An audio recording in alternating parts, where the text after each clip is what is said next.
Welcome back to the Chad Hasty Show on News Talk 95.1 FM, 790 AM KFYO. Friday morning, open line Friday. But first, we get to preview a little high school football on the South Plains. And joining us right now from the West Texas Friday Night Scoreboard Show, it's Stephen Orr. Stephen, good morning. How are you? Good morning, Chad. How are you? Doing well. It's should be a good night for high school football tonight. I tell you what, I think so. You know, get up this morning and there's some precipitation around and a little chilly, but highs in the low to mid-70s today should dry things off, and then I think it's supposed to be clear tonight, so should be a really good night for some football. Yeah, absolutely. And what did we learn last week about some of the local teams that we still needed to learn? Well, I think when we start at 6A, Friendship is desperately in need of a win, and they've got an uphill battle tonight as they take on San Angelo Central.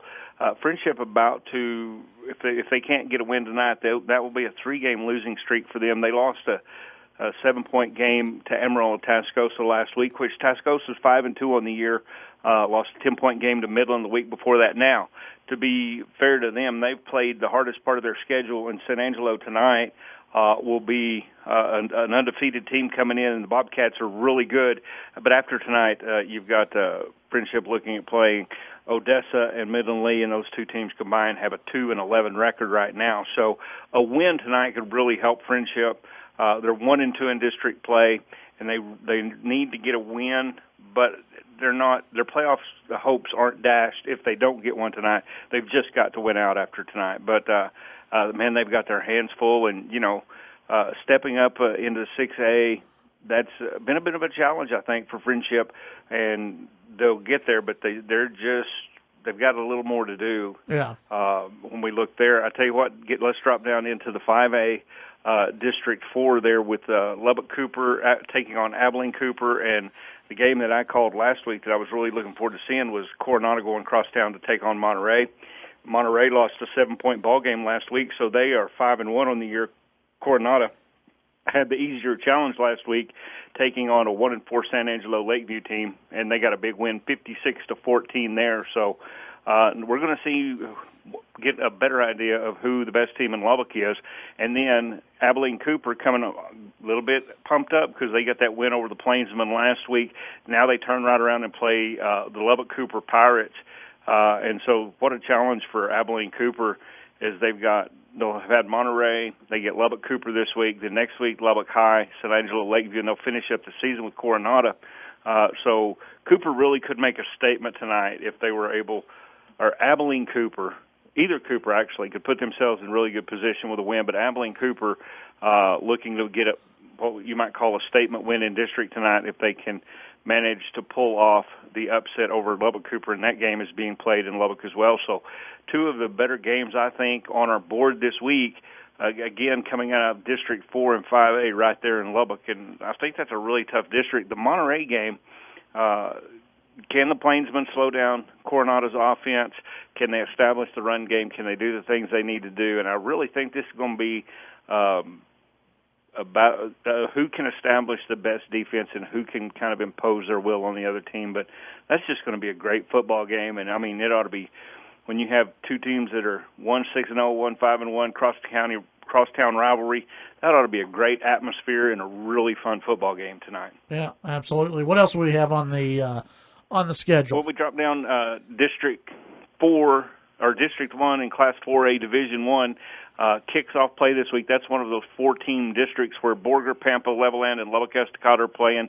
You've got Lubbock Estacado taking on Levelland, and I don't know. I just don't know that the Matadors are going to be able to keep up with Nick Gerber and what he can do throwing the football. Now, Levelland lost last week to Houston St. Pius, which is a private school, and they got drilled 63-19, but certainly playing a private school out of Houston, you know that the talent gap probably was pretty significant. Levelland still really proficient at scoring when you get outside of that ball game. That Matadors have struggled a little bit putting points on the board, so they're really going to have to do a good job in pass protection and shutting down Nick Gerber if they're going to have a chance to get a start of the year with a win. Now, Estacado's 5-2.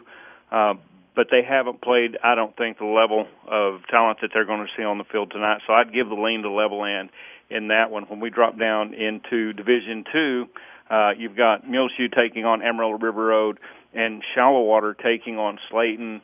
And, Shallow Water has struggled a bit this year, and they're looking to get that second win tonight against Slayton. I think that's something they can pull off. Littlefield hosts Freona. Littlefield comes off a big win last week over Shallow Water, and they're going to take on a Freona team that can run the ball. It can be pretty physical, but I think Littlefield can probably out-physical them there.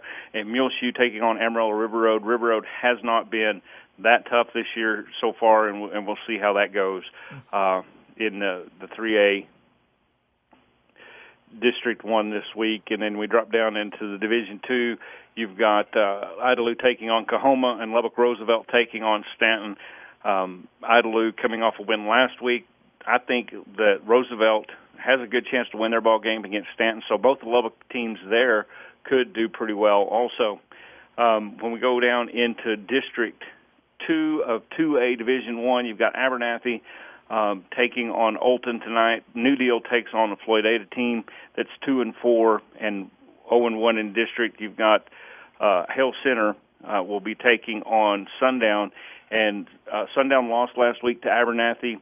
Floydada lost to a Hale Center team that was really prolific in putting points up, especially late. This is going to be a really interesting district race. I think New Deal is the class of the district. They're 6-0, 1-0 in district play, and they have so much speed on the field. And despite getting off to a bit of a rocky start early as far as that offense clicking, it is absolutely clicking now, and they have scored in their last 4 games 56, 55, 40, and 41.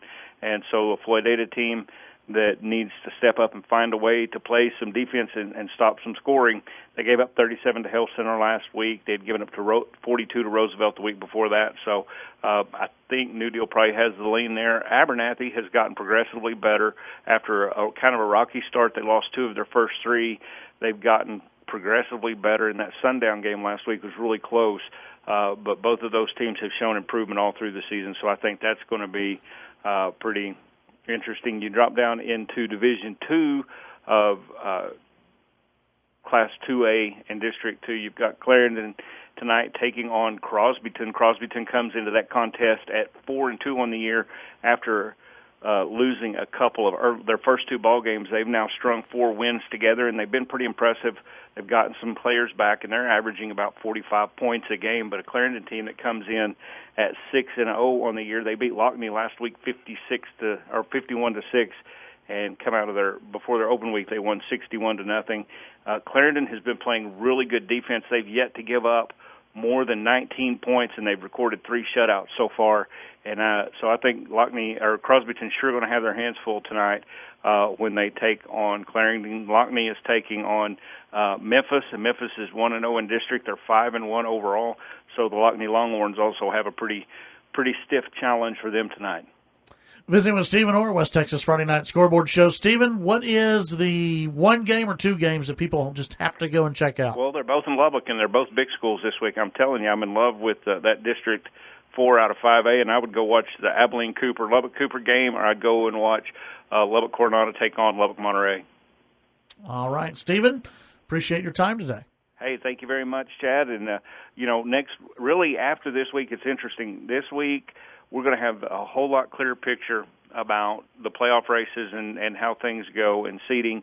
And then before long, we'll be able to talk about how I hate the fact that we take 4 teams out of each district. You know what? With the Lubbock schools, though, you might need them, right? Well, and there are those situations like that where you can say, man, all 3 of these teams are really good and need to go. Yeah. But more often often than not, on the averages, when you do percentages, that 4th place team, it's that 2-win team that gets in, and it's a bloodbath for a team. So yeah. Anyway, not my favorite rule, but the majority of schools voted for it, so that's how we play it. Yeah, we'll get into that next week with you. You bet. All right, that's Stephen Orr, West Texas Friday Night Scoreboard Show. Remember, you can listen to the West Texas Friday Night Scoreboard Show here on News Talk 95.1 FM and 790 AM KFYO, and that's at 10 p.m. tonight, 10 p.m. to midnight, and you can also listen via the Radio Pup app.